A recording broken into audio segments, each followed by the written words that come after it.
वर्तमान आमर विख्यात लेखिका ज्ञानपीठ पुरस्कार विजयिनी पद्म भूषण डॉक्टर प्रतिभा राय को सम्मानित करने मान्यवर मुख्यमंत्री को अनुरोध करुछि।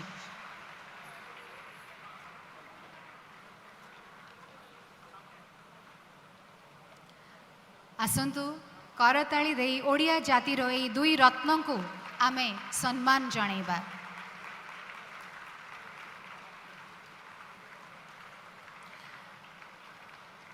आज मुख्यमंत्री पद्मश्री डॉक्टर देवी प्रसन्न पट्टनायक को प्रथम विश्व ओडिया भाषा सम्मेलन रे जीवनव्यापी साधना पाई